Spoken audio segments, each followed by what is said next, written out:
Hi, I'm Tamara, and this is TELUS Talks with Tamara Taggart. Hi, everyone. Today I'm speaking with Lise Birokundave. She's the co-founder and managing partner for BKR Capital, which is the first institutionally backed Black-led venture capitalist fund in Canada. It's a great conversation. I hope you enjoy it. Hi, Lise. How are you? It's so good to see you. Hi, Tamara. It's so good to be here. Thank you for inviting me. I'm really looking forward to this conversation because, I'm not somebody who understands a lot about, the financial world or how businesses, get their money and all that sort of stuff. So this is what you do, and you're the perfect person to talk to about this. So do you describe yourself as a venture capitalist? I do. I describe myself as a venture capitalist with purpose.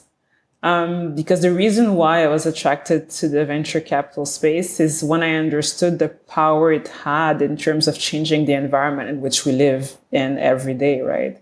So if you're looking to create big changes, so it comes with economic empowerment. I'm just going to give you small examples. If you're looking at the Airbnbs of this world, how they disrupted the way we're looking at, moving and living in different places. How Uber disrupted the way we move from one place to another. If you're thinking about most of the just the food services that we get, the fact that we can, be on a subscription for meal prep. All of these companies have been funded at some point by a venture capitalist. When we think about the way companies are being funded, only in the US, which is considered, one of the most innovative, country in the world, only 0.5% of the funding available comes from venture capital, but this accounts for nearly 50% of all the companies that went into IPO that are on the stock exchange, the public market, just to show you the impact it has on innovation and on our society. So I was thinking about that. I was thinking about the fact that there's so much talent in the diversity, in the underrepresented founders, but none of them are visible enough. And by basically being part of the venture capital world, it's really a good tool to empower innovators from diverse backgrounds to also contribute to the society we live in and bring in different types of innovations that can also help improve our lifestyles. So that's really why I decided to join the venture capital space to be able to contribute to a better world in a way. Yeah. I'm so glad you said that because I never looked at it that way before. Whenever, I've thought about it, it's like, oh, okay, there are people who raise money for entrepreneurs that have an idea that need money, I guess, right? But I would think that in that world, a lot of it is, or maybe the history of it is who you know, or, I would think that if you come from a wealthy family, your chances of raising money are easier. But what about all the other people that have good ideas? Because there's so many good ideas in this world. So is that what you were thinking? Like looking towards the people who maybe don't have all those other opportunities that the typical business person does? Yes, that was a part of it. However, unfortunately in life, there's more than ideas because having ideas is cheap. If you think about it, we all have good ideas, but the hardest part is executing them, making them real, because being an entrepreneur is one of the hardest jobs in the world. So not everybody with an idea is actually able to create the opportunities around them that are necessary or be in the right ecosystem to make it successful. And I think that's why it's hard to find the really good entrepreneurs. But our thesis is that, talent is distributed equally all around the world, regardless of gender, of race, or, socioeconomic background.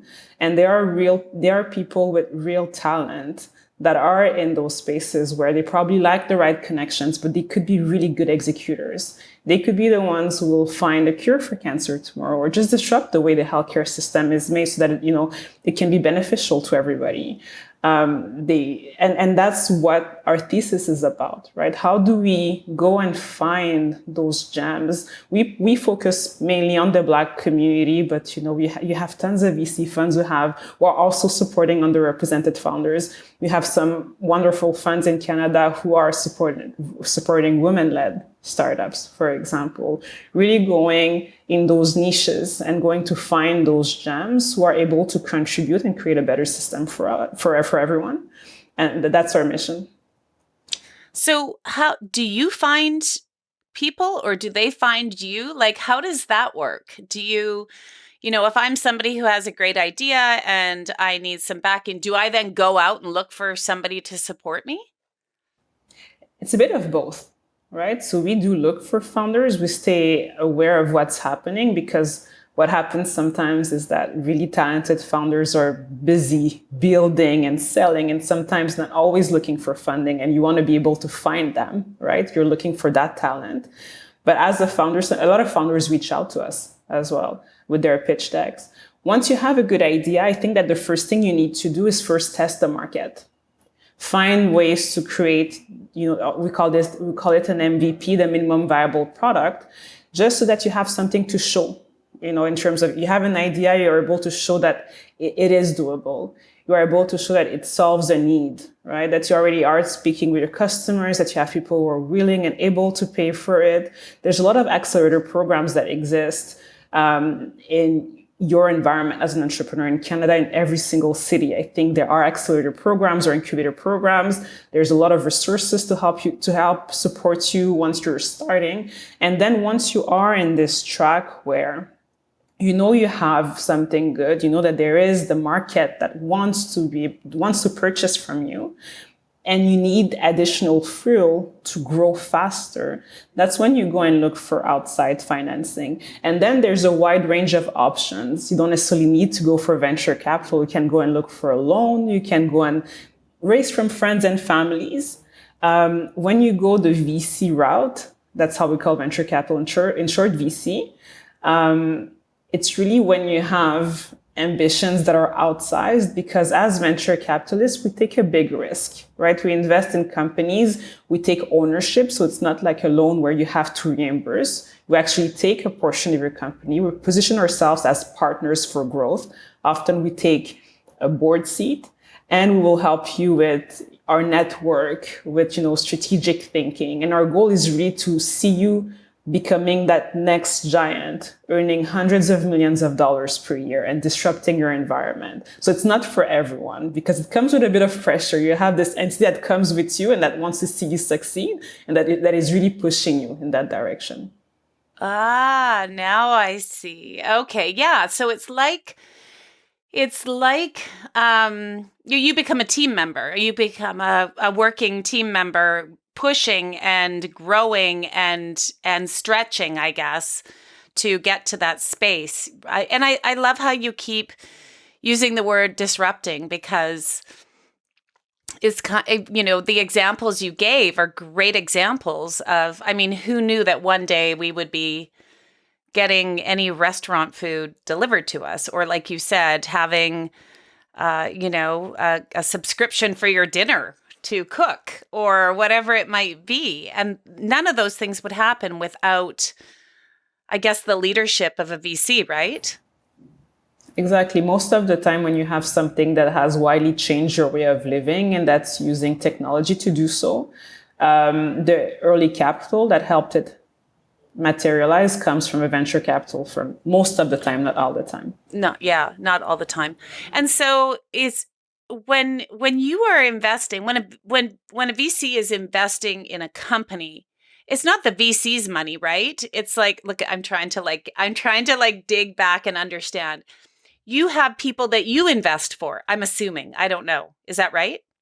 Absolutely. There are different models, because there are families that are wealthy and that decides to invest in companies. So that would be a family office. That's their own money. And usually that makes them a bit more flexible in how they invest and who they invest in. But you have firms like ours where we take other people's money and we invest. So basically we sell our investment services to people who are looking to invest in something that has the potential of giving them an outsized financial return, right? And that includes pension funds, that includes financial institutions, and that creates a responsibility for the VC fund. As much as we have to be daring and aggressive and going to go and find that next big idea, we also have to remember that in the back end there's somebody who saved all their lives for that money, right? So there's a responsibility. That's why it's not easy to raise from a venture capital fund. We take our time to understand who you are. What do you have the right skills to build that business? Do you have the right connections to also help that business grow?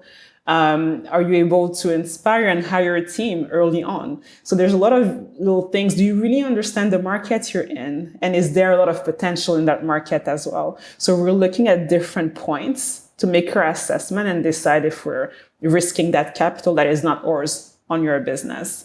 And that's also our own business model. So we tell people to trust us to invest because they trust the way we assess companies before we invest. Right. I mean, I'm making it sound so simple. Oh, you just but I understand that, yeah, there's relationships and responsibility and process and wow. Okay. So how did you get to be is this something you always, wanted to do? Were you always interested in finances and investing? Is this something that you knew you wanted to do? No, not really. I found out about this in a very particular way.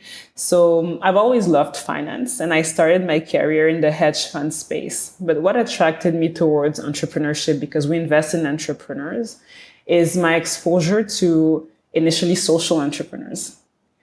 You have a lot of people who are designing products to solve big issues, but they're designing it in a sustainable way so that they can earn money while they're solving a problem. And I guess the easiest way to look at it would be, solar panels. If you're thinking about environment and you're thinking about, alternative form of energy, that's a simple way. But you have very creative solutions that exist in emerging markets. For example, if you're thinking about healthcare in rural areas where there's no incubators for babies who are born early, and you have somebody who will invent a new system that costs less, that basically is portable and works in a place where there's no electricity, but also maybe sells it on a subscription basis that it doesn't cost as much to that village to acquire, such an incubator, let's say. And I was really fascinated by the innovations that exist in emerging markets to solve big problems. So initially I was setting myself up to be an impact investor. And that's what I've done for a few years. I was working mainly on the African continent, investing in tech innovators, and I loved it. I came back to Canada just, in 2020, just before COVID, and that's when, I was sort of forced not to move for a bit. And I realized that, all the wonderful things I was doing became second place to me wanting to contribute to improving the situation at home. When following the murder of George Floyd, I saw how, I saw how the suffering was just too much. And we're in the same situation. Things are not necessarily moving. There's so much talent in the Black community, but we are encountering the same problems over and over again in North America. And I just thought there's no better way than using private sector mechanism to shift perceptions and to increase empowerment. So for me, creating that venture capital vehicle where you invest in Black-led tech startups so that they can become as well the face of innovation and the face of success is one of the most powerful way to shift perspective about, a portion of the population. So that's why myself and my business partner, Isaac Olowolafe, decided to create BKR Capital. And even the name of BKR Capital comes from an ancient Malian king. His name was Bakari. We removed the vowels, who used technology in the 1300s to navigate the sea. And he went from Mali to the Americas. And we love this, early example of innovation used by Black population to push boundaries, right? And to basically see dreams coming true, create positive influence. Because, from the findings is that there was a very positive influence in Central America from their presence. And that's what we want. That's the spirit we want from our investments, investing in entrepreneurs who are fearless and who are using innovation and technology to improve their environment. I love that. And I would assume that, when we think about Black-led businesses, and definitely I've seen a difference on social media, right? Like people supporting, women-led businesses or Black-led businesses, and really making a point of noticing and supporting. When you were starting this, and when you were, you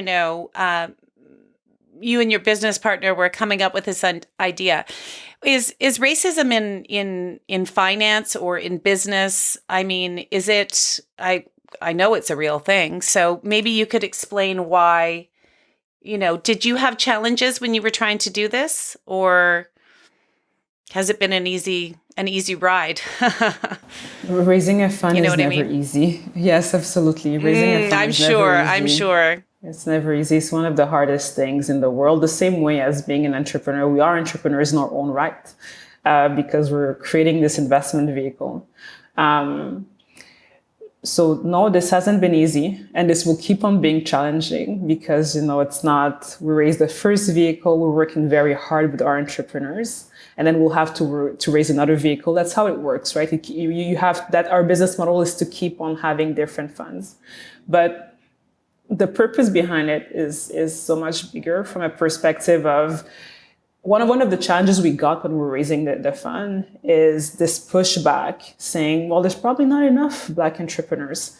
Not only there's probably not enough Black entrepreneurs, but Black entrepreneurs in the technology space, there's probably not enough for you to basically have a good pool of talent or that will be investable. And luckily, we've been able to push through and raise this fund. And not only did we raise the fund, but we were oversubscribed. So we raised almost double of our initial ask, right? And we've been able to showcase that there's so many entrepreneurs in the tech space in Canada, people who have been working in silence for years and building amazing things. And now our role is really to put them in the forefront, that people see them and see what they're doing, and be able to also show our pipeline to the rest of the ecosystem so that they also can easily find founders from the Black community, because that's something we are also hearing often. They don't necessarily know how to find diverse founders. So being able to share our pipeline with the rest of the industry. And I think that our main goal eventually is to drive ourselves out of business from a perspective of, if we're there to raise, I don't know, our third or fourth fund, and people tell us, well, everybody when we look at funds around us, it's all pretty diversified. What do you mean you're only investing in Black founders? So if we get there, then we'll know that we have succeeded, right? So we're looking at it this way, but we also have created a program that supports the training of fund managers from the Black community, so that there is diversity on both sides of the table, which will increase access to the pipeline of good founders, diversity of thoughts around decision making. And that will also help our goal of creating a more diverse investment space. Mm-hmm. So did anyone help you and your partner? I mean, or was this easy for you, or do you need to find your own, your own supporters and mentors, or somebody to help you with your startup? 100%. So we have a beautiful advisory board that has been supportive from day one, very experienced in this space. We have an investment committee as well that's available to us, and they're also part of other funds that are bigger and they have more experience, and that has been extremely useful. But I can even say our investors, as from the moment that, the same way as we are saying that we're partners for growth for our companies, we really felt that once they were signed on, our investors have been the biggest advocate for what we were building and adding to our credibility when we were continuing our fundraising process. And that has been priceless. Mm. And tell me about the Pollinator Fund for people who don't know what that is. Yeah, so the Pollinator Fund is the impact investment fund of TELUS, investing in funds, but also directly in tech companies that are looking for financial returns, but are solving big problems. And that was the concept of impact investing I was talking to you, a bit early on this call. And that's what the Pollinator does. So they've supported us. They've supported also Raven, which focuses on indigenous startups. And they have a portfolio of really impressive tech companies that are out there to change the world. And they've been a great partner to us. Oh, that's good to hear. Now, we on this podcast, we'd like to thank our guests for being here, and by doing that, we ask them to choose a Canadian nonprofit, and you chose Sick Kids, which is in Toronto, and it's I mean, I think everybody in this country knows Sick Kids. It's Canada's most research-intensive hospital and the largest center dedicated to improving children's health in the country, and we will be giving them $500 in your name to thank you for being here. So thank you very much. I really appreciate it, Lise. And, when I mean, I can see it in your face, right? Your excitement when you talk about what you do and the road, and how you got here and what you're doing and you and your partner. What do you say to somebody who's listening that maybe this conversation has sparked something in them where they're like, oh, I didn't realize this is how it works. Because I think for a lot of us, Lise, we don't know how that world works, right? Because it's not something we're taught in high school or anything like that. We just kind of, go about our business until somebody mentions it. And I know I don't know much about it, but I sure know a lot more now.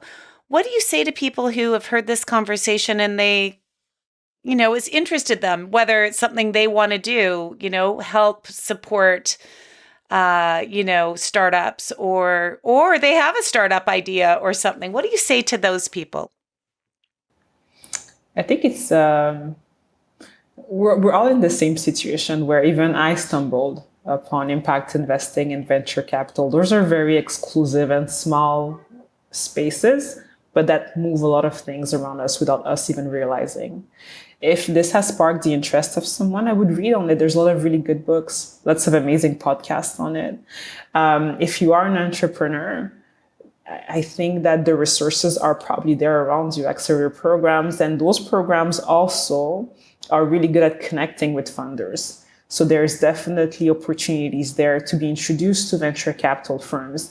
We're always open to speak with entrepreneurs, especially if you have this fire and you are really looking to make a change around you, because we want to be able to, even if we're not necessarily the right fit in terms of investment, we're really happy to provide advice or to direct you somewhere else. So it's always nice if you can create this network. It's a relationship-based business. So as you grow your business, make sure that you're visible to those funders, and that will be beneficial for you in the long run. Mm. What are you excited about as 2023 is, I guess, we're still in the beginning of 2023. What are you excited for this year? For so many things, we already are almost halfway in building our own portfolio. So we have an amazing portfolio of companies. So I'm excited to see them grow and thrive and take on the world. I'm excited to find new companies to invest in. I'm excited also to already think about starting another fund, a bigger fund, probably at the end of this year or next year. Growing our team, because we have an amazing, distributed team, and we're just, we have so much to do. So we're looking forward to have new teammates. A lot of movements this year. But yes, excited to be part of, writing a continuation of the beautiful history of our country. Hmm. And what do you say to, I mean, you're a Black woman leading this really incredible business.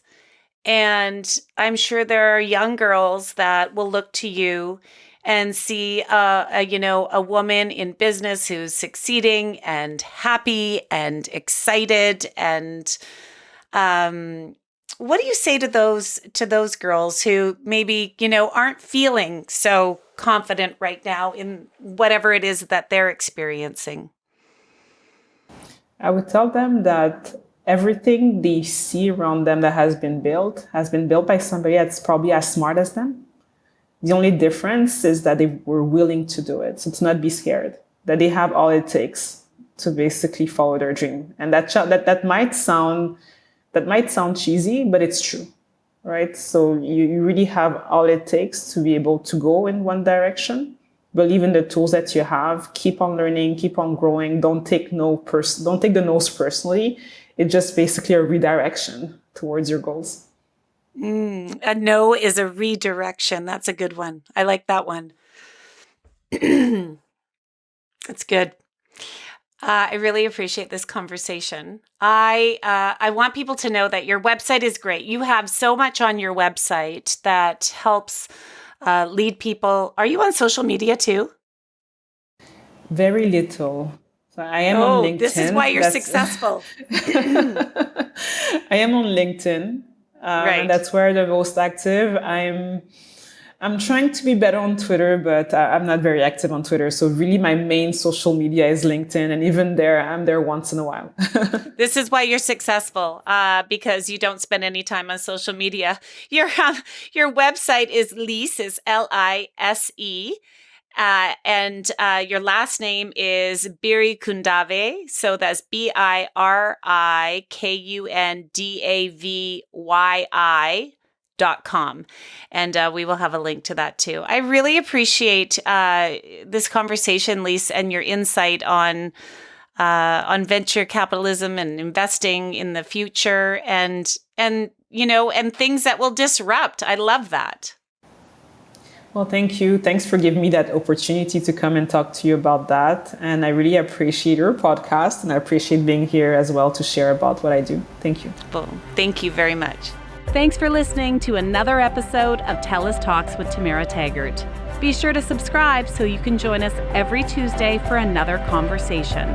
You can also check out our website, telus.com/podcast, and subscribe to our YouTube channel at TELUS Talks.